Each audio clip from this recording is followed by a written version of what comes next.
This is PenDust Radio. Welcome, all you literati, you lovers of words and tales, you who need a break in your hurried, harried lives. We have a salve for your soul with stories imaginative and original. Short stories, riveting fiction, and wildly creative nonfiction. PenDust Radio. Definitely not the same old story. Please visit us at pendustradio.com. This podcast is a production of Rivercliff Books and Media. We publish literary fiction and creative nonfiction. Learn more at rivercliffbooks.com.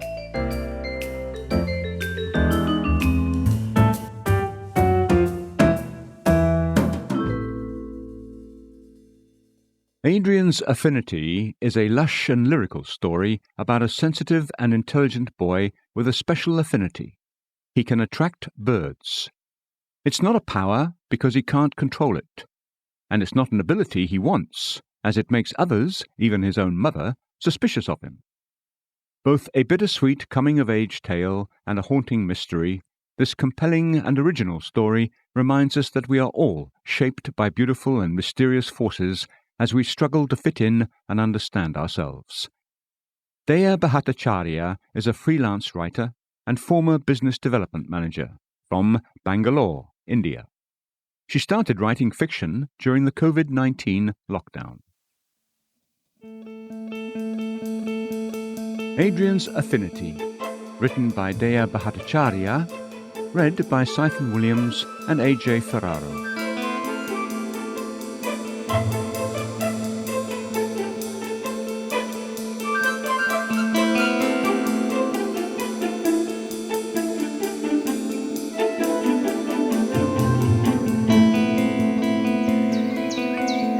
Birds of an unknown species had gathered upon the lawn. They were decked alike in red and gold plumage. Their beaks, curved and pointed, were twice the size of their heads. Their appearance evoked in him a vague disquiet, as though he had eaten too many strawberries for tea. One of them opened its beak to fish out a passing fly, snap, and have it whole. Adrian! Your piano practice! Called his mother again from inside. It was the 4th of June. I've been waiting for 10 minutes, Adrian. Didn't you know I was coming? I didn't hear you come in. But your mother called you, Adrian. She called you 3 or 4 times. I didn't hear her. You know it's your practice time, Adrian. I come every Tuesday and Thursday at 5. Honest to God, Miss Janice, I didn't hear you come in. I was outside. I'm sorry I kept you waiting. She closed her eyes and let out a sigh. Don't invoke the Lord's name in vain, Adrian. All right, let's hear you play the Moonlight Sonata. His fingers, slender through the middle and lumpy at the tips, moved over the keys. Not quite, she said. You're scrunching your little finger again. You need to use it. Here, let me show you. Stretching her hand out, she played the section, faultlessly and without character.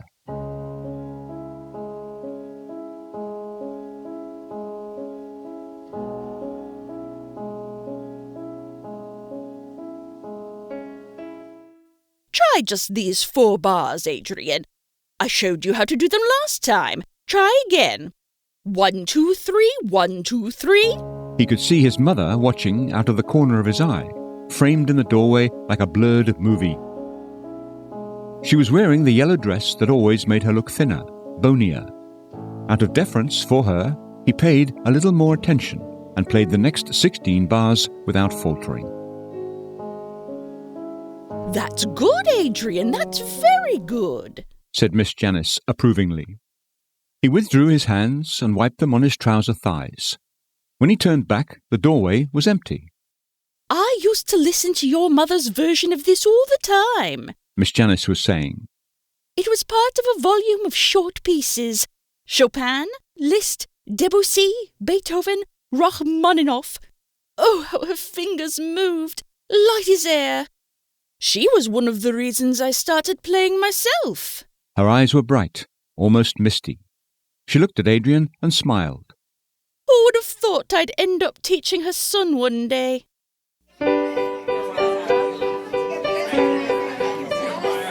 There was a church tea that evening that his mother made him attend. She wore her hair up, as always, nodding to the pastor and the pastor's wife, and scanning the crowd for something, or someone. Playing in the background was a piano piece that sounded like Christmas music. Before every function of even minor importance, the town committee's chairwoman would visit to ask Adrian's mother if she would play a tune, just a simple one. Each time his mother would smile and hold up her hands, the opposite of Adrian's, slender at the tips and bent, swollen at the joints, and say, Maybe next time. But she could not render piano pieces with delicacy and precision. Or would not. What was the difference? Someone offered them a plate of pastries, but his mother waved them away. She walked over to a man who appeared to have been waiting for her. He was tallish, red-haired, and not much more than 40. Adrian looked at the man and had a sudden desire to be useful. Clearing his throat, he went up to his mother and offered to get the week's supplies from the supermarket. His mother did not respond. She was listening to something the man was saying about English roses. Shall I go? Adrian asked again. Oh, God, take it away! Someone shrieked. Heads turned towards the picnic table at the end of the room, where the shriek came from. The window behind the table was open, and a pigeon had flown in. It settled itself on the cake tray on which it was now dining. Volunteers moved up and shooed it out, and the woman who had spotted it was poured another cup of tea. They were starting to look at Adrian now, the man as well, and he decided to leave while he could. At the supermarket, Adrian saw two of his classmates from school. They were quick to look away as he met their gaze. The adult with them shot him a nervous glance before propelling the classmates ahead. Adrian continued to fill his basket, tipping cans and bottles into it with clenched teeth and a buzzing mind. There was nothing inherently wrong with birds, he thought. It wasn't like they hurt anybody. Some might even call it a gift to attract them the way he did. And yet no one else in town could do it, which meant that something was off. It had to be. And it wasn't just the pigeons and crows. There were also the other birds, the ones that appeared on their own or in concert, strange birds with oddly coloured plumage, which no bird book could name. That such birds could exist in nature was not improbable, but that they would show up here in this town was peculiar, alarming even. A century ago, Adrian's unusual affinity would have been enough to get him hanged for witchcraft. Today, the assault took the form of sidelong glances, a general lack of cordiality, and sometimes the occasional ineffectual pelting with stones, as the Carter kids were doing now as he left the supermarket. They were easy to spot, twin brothers. Their red hair was like blisters sprouting behind bin lids. Birdman, Birdman, they chanted behind him as he walked on without bothering to dodge their stones. When he arrived at the corner of his street, at least 30 crows and sparrows were lined up in rows, motionless except for the occasional twitch of a wing. You make it hard to not hate you, you know, he said to them. They stared back without responding. At his next piano lesson, he kept his mind on the chords and his eyes on the keys and played the whole of Satie's Gymnopédie, one with only 3 mistakes. Miss Janice beamed at him. That's wonderful, Adrian. See what you can do when you try. Sounds ensued from the kitchen as his mother prepared dinner. Chop, chop, chop, whizz, chop, chop, chop.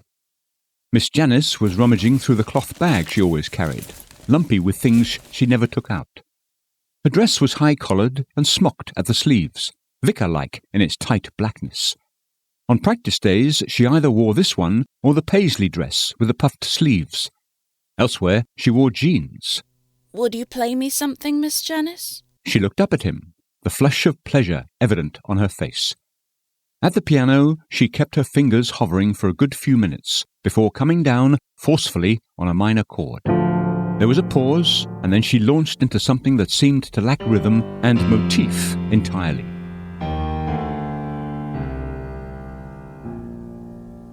It was familiar in a far-off way, as though he had heard it long ago and digested it well enough to feel faintly stirred, as he was now. Outside, the kitchen seemed to quiet down, and as if in response, Miss Janice began playing louder and faster. Her lips pressed and her brow furrowed. Glancing outside, Adrian noticed a flock of sparrows on the lawn, watching him through the window. Go away. He tried thinking in their direction. They did not move. It seemed a silly affinity to have if he couldn't communicate with them. There was a running together of chords, an extended, triumphant coda, then silence throughout the house. She lifted her hands from the keys and sucked in a breath, blinking rapidly.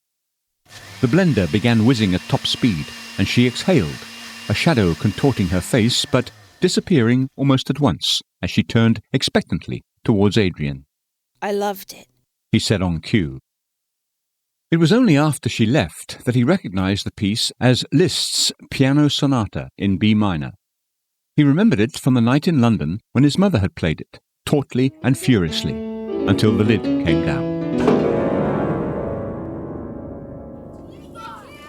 The first time had been 8 years ago when Adrian had gone with his kindergarten class to a picnic at a nearby beach. He had wandered off from the group to follow a pair of hermit crabs into a rock pool when he saw it. The eyes were what struck him first, pupil-less and set deep in a grey face that looked something like an owl's but was different without his knowing how. It cried at him, a thin, soulless cry, and he reached a hand out to stroke the speckled beak, large enough to tear through lobsters. When he looked up, the sky had grown darker. He retraced his steps to the group and found them frantic, but not about him.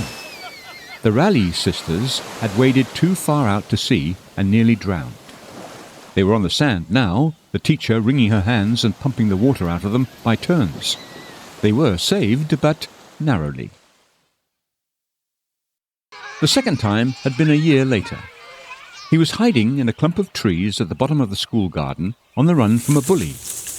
There had been a rustling behind him, and he turned to see a duck-like bird with purple feathers and jade-green eyes. He had been scared then. He almost cried out, but he battled to keep the cry balled up in his throat. The bird scuttled off on clawed feet. When he came out again, a teacher had turned up and was leading the bully back into the school by the ear. The seventh time had been 2 years ago at Christmas, when he went out after dinner for a walk. A blue and white bird, the size of a turkey, had blocked his path. This time he was bolder. He stepped forward and crouched so that the bird was at eye level. Do you have something for me? He asked. The bird tilted its head to one side and let out a caw, scoff-like and high-pitched. He reached his hand out, only for the bird to turn and strut off toward a clump of bushes on the left. After a faint rustle, it slipped into the nearest bush as if there had been no sight or sound of it. 12 hours later, his father vanished. This was not entirely a shock, and that the tattooed 20-something cafeteria owner would also vanish was no shock either. Soon after the vanishing, the piano lessons began. 2 years on, and Adrian had gotten little past the basics. Miss Janice still had to stop him every few bars to re-demonstrate the right way to play each piece. Yet his mother kept the lessons going, and he kept up the pretense of learning. His mother knew about the birds, everyone did, but she chose not to speak to him about it. Not when his father left, or ever after. It was like an agreement between them, his playing for her silence. And Miss Janice, who had gotten her music credentials from an online academy and worked part-time as a paralegal, was glad enough to keep showing up at her idol's house for a monthly check. As Adrian went up to his room that night, he wondered why the red birds on the lawn had shown up the other day.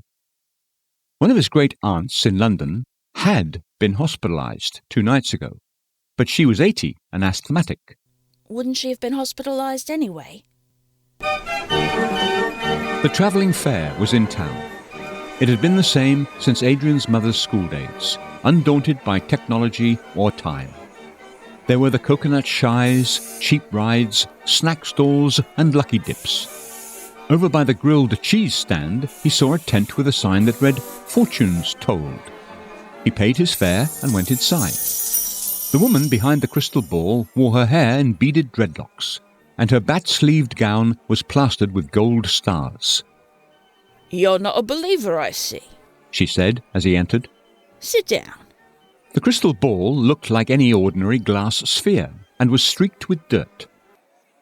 She asked him to close his eyes and count slowly to 10. When he opened them again, the crystal ball was full of smoke. "The patterns in the smoke hold the answers to what you seek," she said. "Where does the smoke come from?" he asked, dropping to his knees and lifting the tablecloth. "That won't work, you know. She said. In here, the occult makes things happen. It isn't corporeal smoke." "Technically, smoke isn't corporeal." "Technically." She agreed. "But it comes from a flammable source which you can touch. This smoke doesn't. Why don't you let me tell your fortune if you don't have any questions of your own?" "I suppose I should get my money's worth," he said as he resumed his seat. The fortune teller placed her hands on the crystal ball. "I see struggle. Plenty of it. You're unpopular at school." "That's no secret," he said. "I'm not from around here, I wouldn't know." She said. "I see that you have a special talent. Something not many people understand. You don't understand it yourself." "What kind of talent?" he challenged her. She shrugged. "Not the regular kind. It's something supernatural." "In other words, you haven't a clue." She didn't respond. She stared into the crystal ball and leaned forward slightly. A few seconds later, she looked up at him with mild interest in her eyes. "You're not a pervert, are you?" "Not that I can recall." "Well, it says here that you're about to break a woman's heart. In a particularly vicious way.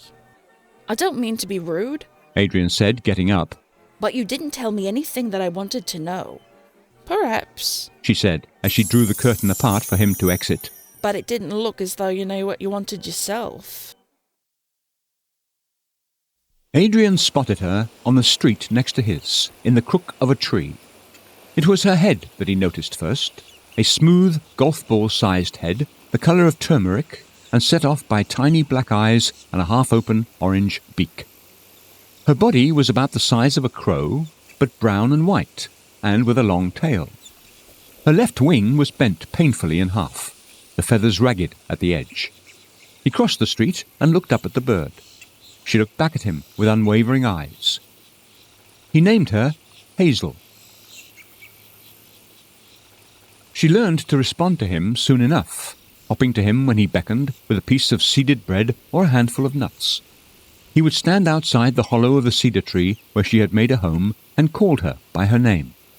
"Hazel," he whispered slowly.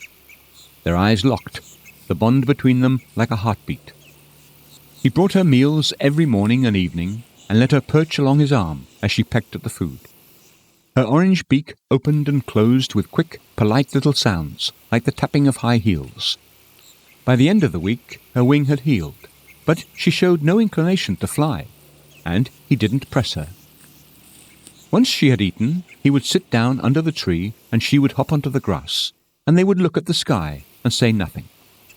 Sometimes the crows and sparrows would join them. Sometimes they would wait a little further off, watching the pair as they watched the sun. Hazel herself would ignore them until the sun had set and it was time to go back in. She would perch at the rim of the hollow and tilt her head towards them, and they, as though waiting for her signal, would raise their wings with one accord and fly off into the night. She learned to expect Adrian at certain times. On the days he came late, she looked at him with clear reproach and refused the food at first. He would have to stroke her head and feathers over and over, gently and regretfully, until her eyes grew soft again. When Adrian got back inside, his mother caught hold of his shoulder and pushed him upstairs. "Go change into something decent. We're having guests." The guests were the man his mother had been talking to at the church tea and a girl a year or two younger than Adrian. I'm Missy. She introduced herself, without smiling. Go take Missy outside to play, Adrian, His mother said. She was wearing lipstick, a darker shade than usual, and had a pair of ivory chopsticks in her bun. Missy followed him at a languid pace and walked through the door he held open for her without acknowledgement. She was pretty in the self-assured fashion of 13-year-olds, and her blonde hair was tied back in Dutch braids fastened with bows. Ignoring him, she sat upon a stone and examined her nails. Do you like my nail polish? She said presently, holding her hand out to him. I don't see anything. It's transparent. She said patiently. Oh, He looked again at the nails, colourless except for specks of white at the base. it's very nice. She got up and moved towards him. What are you doing with yourself these holidays? The same as always, really. What does that mean? Just taking walks. Maybe going for a swim in the lake. Do you like music? Some kinds. I saw a piano in the room next to the living room. Do you play? He paused. My mother used to play. Used to? She had an accident. What kind of accident? She asked with quickened interest. She was playing a concert in London. A Liszt piece. The piano sonata in B minor. About 5 minutes from the end, the piano lid came crashing down on her hands. It broke 3 bones in one hand and 2 bones in the other. It took a while to heal fully. But she couldn't play the same way ever again, so she stopped. It was the first time he had ever spoken of it to anyone else. Missy looked at him curiously, half admiringly. Were you there? Yes, but I was only 4.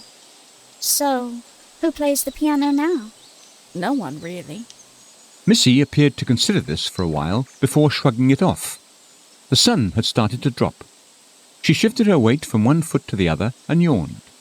From inside the house, a male laugh ensued. She moved a little closer to Adrian. My father likes your mother a lot.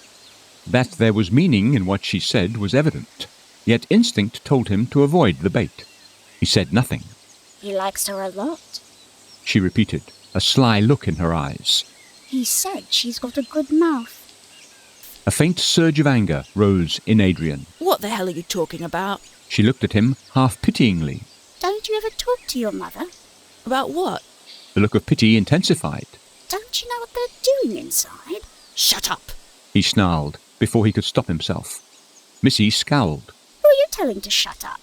She was small but wiry. In a fight, it would be hard to tell who would win. Don't talk about my mother like that. I'm just saying it like it is. The crows had started to gather. She hadn't noticed them yet, or was choosing not to. It was nearly 6 o'clock. Adrian looked at the cedar tree, checking for signs of life in the black disk of the hollow. Missy followed his gaze. What are you looking at? I have a date. He said. Who is it? You wouldn't know her. She hasn't been here very long. And she lives in that tree. She snickered. That's where we meet. But where does she live? Everywhere. Sparrows joined the crows now, and they inched closer to the pair, silent as tombstones. Missy cast a glance at them and bit her lip. What are all these birds doing here? Adrian didn't answer. I'm talking to you. He didn't answer. Who is this date of yours? It's a secret. He finally said. Why? She's not from around here. Why does it matter? How do you plan to keep a secret about someone who doesn't belong here? Who says she doesn't belong here? No one who isn't from around here ever belongs here. Some of the crows had come closer and settled near their feet. Missy shrank back. Ugh, get away! Adrian bent a finger and ran it along the head of the nearest crow. It looked up at him, eyes like marbles. His finger trailed down to the tip of its beak, which parted slowly and closed around his fingertip. The gesture was almost intimate. Stop it! Her voice was thin and frightened. 2 other crows came closer, and then 2 more. Without thinking or pausing, Adrian straightened up and held his arms out. He closed his eyes. They came to him decorously, settling on his arms, shoulders, and head. Some of the sparrows even fastening themselves to his shirt and denim jeans. He watched a crow fly up and land on his head, almost weightless. The claws were a pleasant itch on his scalp. Stop it! Stop it! She was inching away across the lawn. Adrian turned to face her, the birds moving with him. They too turned their gazes toward Missy, who was backing away faster and faster with each second. He nodded almost unconsciously, and they unfurled their wings and cried out in one strident note. He watched Missy run out of the garden until he couldn't hear her footsteps any more. Some minutes later, the man came out with a lit cigarette and looked around. Where's Missy? The birds had retreated by then, apart from a few scattered on the grass. Adrian looked the man in the eye and answered, She left. Afterward, his mother cornered him. What did you do to her? He looked at her and said nothing. Her father said he had to go look for her, that she had run off. What did you do? At that moment, her phone rang. The piercing blue screen lit up on the marble counter. The voice was loud enough for Adrian to recognize it as the man's. Missy is in shock and has been unable to keep anything down. Adrian apparently set a flock of birds on her. Was this his idea of a joke? His mother's hair had come down. The stringy brown waves she always kept scraped back in a bun, threads of silver were visible at the temples. Behind her, the kettle on the stove was whistling louder every second. He met her gaze without flinching, not even when she put the phone down, moved towards the stove and grasped the kettle with whitened knuckles. It continued to scream, fainter yet shriller, as she tilted it over a waiting cup. There was a splash. Hot water dripped off the edge of her hand. But it was only after she had filled the cup and replaced the kettle on the stove that she raised her hand to suck silently, stonily on the burn. By the time Adrian went back outside, the sun was almost gone. He whispered softly and waited with his hand outstretched as Hazel crept out of the hole in the tree and hopped on. There was hurt in her eyes, though tempered with understanding. When he stroked the back of her head with his forefinger, she raised her beak and nibbled the tip. The other birds were closer this time, ringing around him like guards. He looked at them, trying to read their eyes and their wings. He looked back at Hazel. Her beak was a bolt of fire in the dark. Why? He found himself wondering. Why were they attracted to him? Why all these years? He returned Hazel to the hollow and picked his way through the crows back to his house. As he approached the house, he saw his mother watching him through the window from the upstairs landing. They locked gazes until she turned abruptly and disappeared. The next day, Adrian was confronted at the breakfast table by Miss Janice. I've decided you should take extra piano lessons for the rest of the summer, His mother said. Her voice clipped. Miss Janice chewed at a piece of toast and said nothing. Adrian looked down at his bacon and eggs. The yolks were trembling, barely cooked, on the verge of spilling out. He reached for the pepper shaker and aimed it over the eggs and shook, once, twice, thrice. Black specks rained upon the yellow and white, almost entirely coating parts of the eggs. Some of the pepper went up his nose, and he choked back a sneeze, gripping his fork and knife. He ate it all. Adrian, play Chopin's Second Nocturne. The keys leapt up at him, sticks of black and white that made sounds without knowing how. There was a scratch on the lid he hadn't noticed before, almost 6 inches long and jagged. Chopin's Second. Simple enough if you nailed the rhythm. Position the hands, B flat above middle C. Begin. Slower, Adrian. 1, 2, 3, 1, 2, 3. Long, drawn out like pulling taffy. Wrong note. Try again from the top. 1, 2, 3, 1, 2, 3. Adrian, I said go slower. He looked out through the window. The lawn was empty. In his pocket, a seeded bread slice shifted. Hazel would be looking out from the hollow in the tree and missing the bread, or him, or both. Adrian? He looked at the sheet music. Nowhere was it written to go slower. He had only Miss Janice's word for it. Chopin might say differently. So, for that matter, might his mother. And Miss Janice worshipped his mother. So did the town committee and the rest of the town. His mother, the piano prodigy, with fingers light as air, light as birds flying. Adrian! His hands had frozen on the wrong chord, the resultant note still echoing crassly. He turned in his seat to look at her. What if I told you my mother thinks you suck, Janice? She was plain, poor, and past her 30s, all things that made her unable to love herself.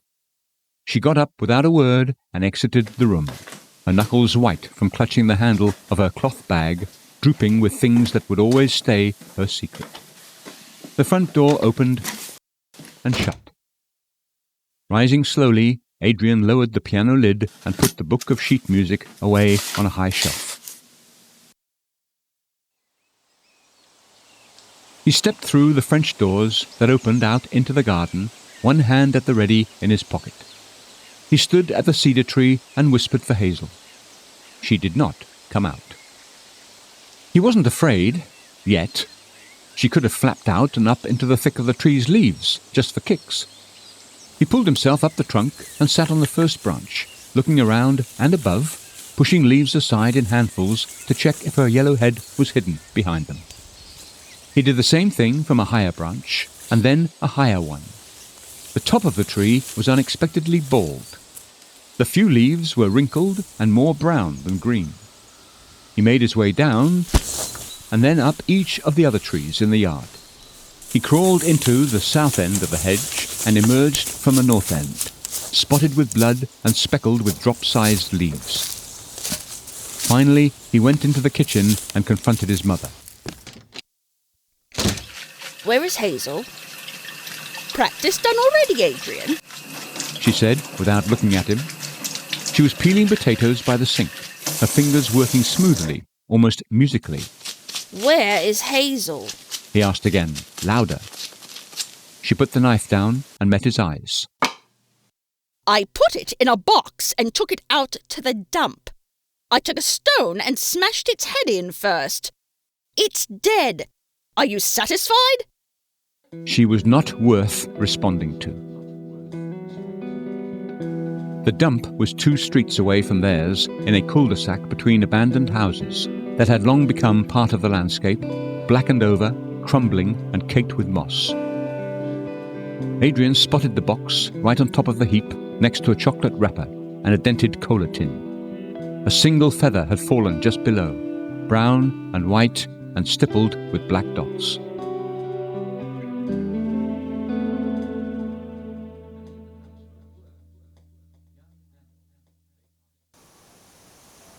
It was a fine day to be out, and many of the townsfolk were. Young and old, they passed him, eyes looking straight ahead or into their phones. He saw the pastor's wife across the road, and she smiled. Say hi to your mum for me, she called after him. He passed the field behind the school with its empty goalposts. Soon it would be football season, and they could practice in preparation for the matches with neighbouring schools. Beside the field was the brick wall students smoked pot behind. Posters advertised a new X-Men film. Wolverine sneered out at the world, stretched over 4 by 3 feet of glossy paper, replicated a dozen times. He walked past the flower garden, with its profusion of scent and humming sound, past the bus stop, with its clutch of tourist shops, and down to the lake, a sheet of green and blue. Lying flat on the grass alongside the lake, Adrian watched the sky progress from powder blue to cerulean, to lavender-streaked blue, to lavender-streaked purple, to orange and gold, to red and gold. To red, flame-like and cloud-mixed, the sun a stainless yellow in its midst. On instinct, his hand dug into his pocket, and he drew out the bread slice, wadded up now and shedding seeds. He held it up to the sky for the yellowhead to reach down and dine. And only then did it well up, boulder-like, squeezed from deep within himself. When he cried, it was for Hazel. But it was also for the affinity, if there had been one at all, that had failed him when he had needed it the most. He was ready to burst with the futility of it all, but his body was reacting now, holding him fast to where he lay and speaking to him. Don't give in. Don't disgorge it all at once. Let it seep out in doses. And above all, breathe. Breathe until all you're aware of is the pulse of your chest and the thread of life that binds you to where you must tread, until the call comes through, and you can finally fly home. The road he took home was the longer one, through the town square and past the church, from which a voice ensued, muffled and magnified, urging listeners to get baptized, if they hadn't already. At the corner of his street, a flock of crows was lined up, looking at him. He took half a step toward them, then turned away and walked towards the house, and the smell of supper. Behind him, the crows waited only a moment longer before they spread their wings, gliding away through the sky in near perfect silence as the sun dipped out of sight.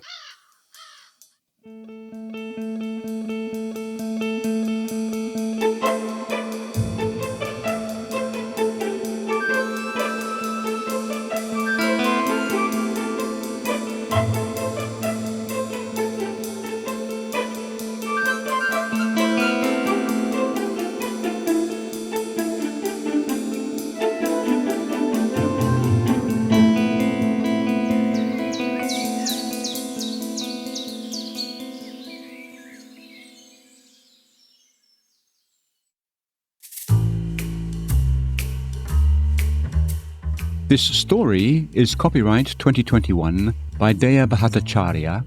This recording is copyright 2021 by Rivercliff Books and Media. All rights reserved. Thanks for listening to this episode of PenDust Radio. For more information or to submit your writing to the podcast, please visit pendustradio.com. This podcast is a production of Rivercliff Books and Media. Learn more at rivercliffbooks.com. The story featured in this episode is a work of fiction. Names, characters, places, and incidents are the product of the author's imagination or are used fictitiously. Any resemblance to actual events, locales, or persons, living or dead, is entirely coincidental.